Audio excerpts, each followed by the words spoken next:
Hello, everyone. Welcome to another episode of the Tech Roundup podcast. I'm Claude Compute. And I'm Anne Thropic. For new listeners, this podcast is brought to you by Northridge Partners, the tech investment bank with more than 20 years of experience across the Asia Pacific that covers 4 verticals in great depth. 1, B2B software and AI. 2, fintech. 3, aerospace and defense tech. And last but by no means least, travel tech. Before we jump in, quick heads up. Anne and I are AI bots, not real humans like you. Northridge Partners created us to speak about the tech trends we think you should know about. We may be fake humans, but we sound pretty convincing, don't we, Anne? Dead right, Claude. Though unlike the AI companies we're covering today, neither of us has managed to raise a Series C. Not yet. Give it time. So today we're looking at something that's been quietly building across Australia, New Zealand and Singapore. A new generation of AI companies that is starting to look like a genuine global category, not just a regional curiosity. Claude, why don't you tell our listeners why this matters right now? Well, Anne, remember how a few years ago everyone assumed AI would flatten geography? Models trained in San Francisco could be deployed anywhere. Local ecosystems wouldn't matter. Right, if you weren't in Silicon Valley, you were a spectator. Exactly. But it turns out the opposite is happening.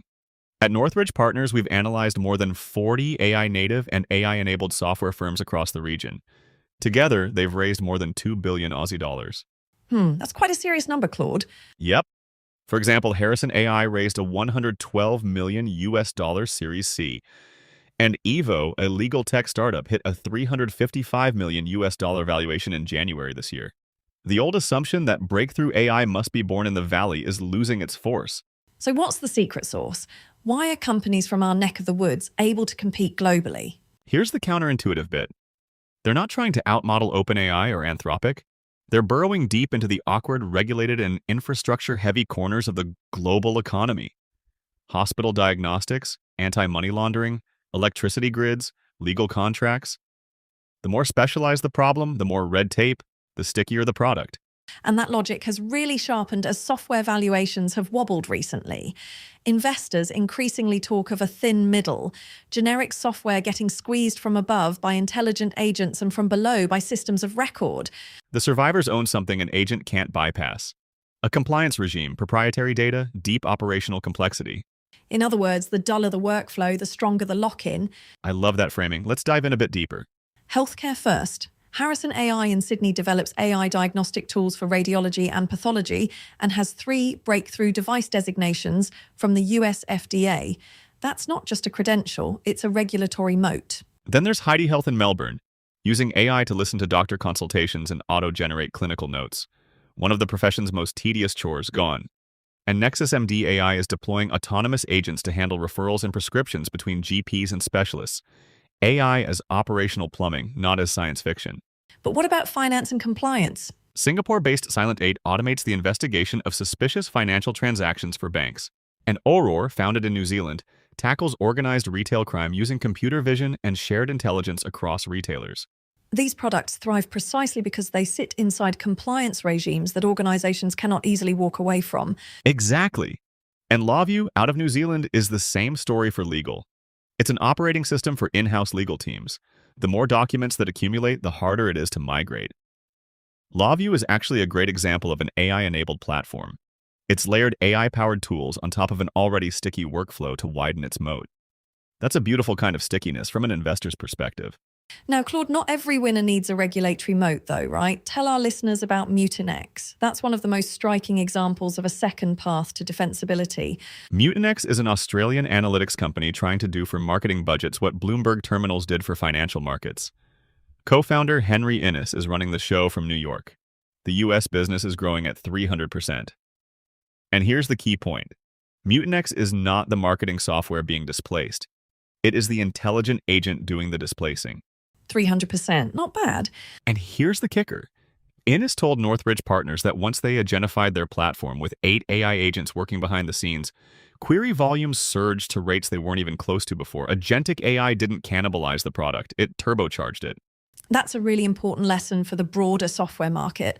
Then you've got Relevance AI in Sydney building a no-code platform to orchestrate AI agents backed by Bessemer.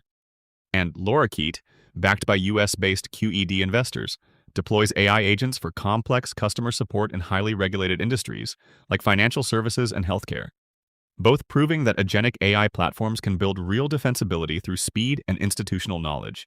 The more workflows these platforms handle, the more institutional knowledge they accumulate. That's a moat that has nothing to do with regulation and everything to do with becoming indispensable. But let's not forget the companies building moats in the physical world. Neera just closed a Series D at a 1.1 billion Aussie dollar valuation, building digital twins of electricity networks. Unicorn territory. When your product models a physical system whose complexity grows with the energy transition, a generic AI agent isn't replicating that anytime soon. Now let's zoom into one sector that perfectly illustrates this whole thesis: construction and property. Two of the world's largest industries and two of the least digitized. The numbers are staggering. Australia's construction sector generated 634 billion Aussie dollars of revenue in 2023-24.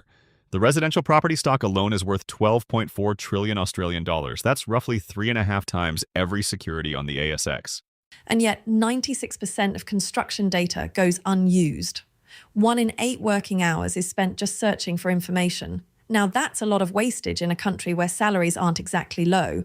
AI can now read and work through that hot mess. SiteMate, backed by Blackbird Ventures, is digitizing site records. Safety Culture, at a 2.5 billion Australian dollar valuation, is layering AI across safety and anomaly detection. BuildExact's CEO says AI can deliver nearly $500,000 Australian dollars a year worth of estimating capability to customers, with little or no increase in marginal cost. That would have been implausible 5 years ago. Now it's a product feature. So who's backing all of these native AI startups? VC firms like Blackbird Ventures, SquarePeg Capital, and Airtree Ventures appear repeatedly across the cap tables. International names like Insight Partners and Bessemer pile in as firms scale globally. That external validation matters.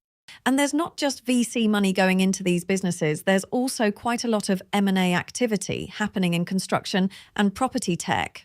Since K1 Ventures acquired local Aussie hero Simpro for $350 million in late 2021, it has been on the acquisition trail, acquiring RO Flow, Clockshark, and Trade Service.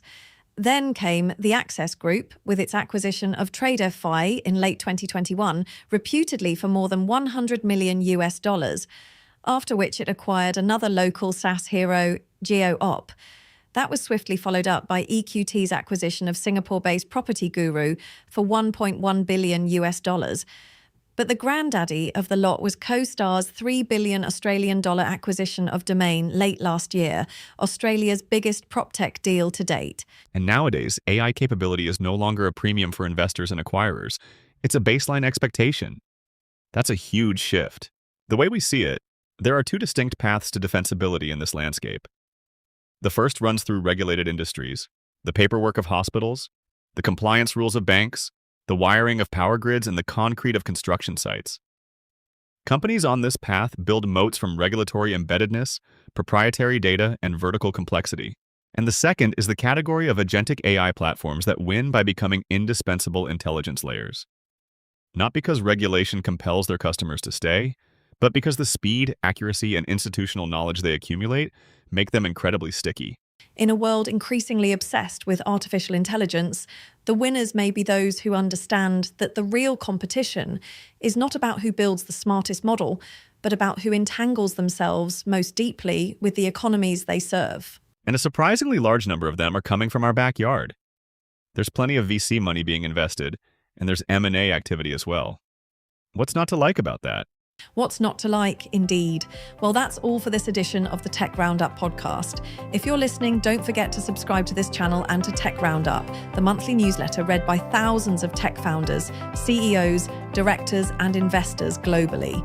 See you in the next episode, and remember, we fake humans really rock.